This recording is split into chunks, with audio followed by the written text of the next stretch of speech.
અમદાવાદ શહેરની પ્રસિદ્ધ સરકારી કિડની હોસ્પિટલ સામે ગુજરાત કોંગ્રેસ દ્વારા ગંભીર આરોપ લગાવવામાં આવ્યા હતા. કોંગ્રેસના પ્રવક્તા પાર્થિવરાજસિંહ કઠવાડિયાએ આરોપ લગાવતા જણાવ્યું હતું કે 1999 થી 2017 દરમિયાન સ્ટેમ સેલના ક્લિનિકલ ટ્રાયલમાં સેંકડો લોકોના મોત થયા છે. 2352 લોકો પર ક્લિનિકલ રિસર્ચના નામે અખતરા થયા, જેમાં 741 લોકોએ જીવ ગુમાવ્યા હતા. વધુમાં તેમણે જણાવ્યું હતું કે 18 વર્ષ સુધી ક્લિનિકલ ટ્રાયલ હોસ્પિટલમાં થયા હતા. 2017માં કેન્દ્રની એજન્સીએ પત્ર પણ લખ્યો હતો અને જેમાં મંજૂરી વગર થેરાપી થતી હોવાથી બંધ કરવા જણાવ્યું હતું. ગુજરાતનું આરોગ્ય વિભાગ ઘોર અંધકારમાં ચાલી રહ્યું છે તથા મંજૂરી વગરના ટ્રાયલ મામલે જવાબદાર સામે પગલાં લેવા અમારી માંગ છે. ગુજરાત રાજ્યમાં અમદાવાદ શહેરમાં આવેલી આઈટીડીઆરસી હોસ્પિટલમાં કેટલાય વખતથી જે પ્રકારના કૌભાંડો ચાલી રહ્યા છે તેમાં એક ખૂબ ગંભીર ઘટના આપણી સમક્ષ આવી છે. કિડની હોસ્પિટલમાં આઈકેડીઆરસીમાં સ્ટેમ સેલ થેરાપીના નામે 2352 પેશન્ટો ઉપર ક્લિનિકલ ટ્રાયલ અખતરા કરવામાં આવ્યા.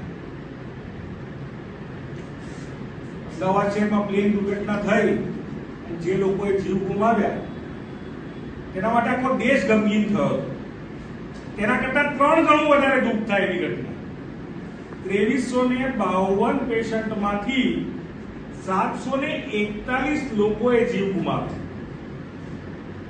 18 વર્ષ સુધી ગુજરાત રાજ્યમાં આ પ્રકારની ક્લિનિકલ ટ્રાયલ ચાલે અને 2017માં કેન્દ્રની national apex committee four stem cell therapy and research આ હોસ્પિટલને એવું કહે કે તમે આ થેરાપી વગર મંજૂરીએ કરો છો, વગર મંજૂરીએ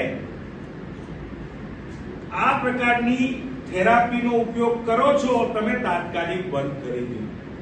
ગુજરાત રાજ્યની એક હોસ્પિટલ 2352 પેશન્ટો, 2352 નાગરિકો વગર મંજૂરી આ પ્રકારના ક્લિનિકલ ટ્રાયલ કરે અને 741 લોકો પોતાના જીવ ગુમાવી દે.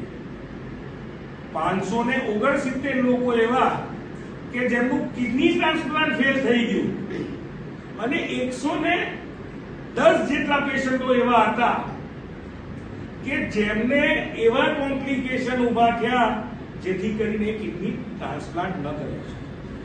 આખો ડેટા એ કેગના રિપોર્ટમાં આવેલો ડેટા છે અને આ પ્રકારની ગંભીર ઘટના 99 થી 2017 સુધી બની.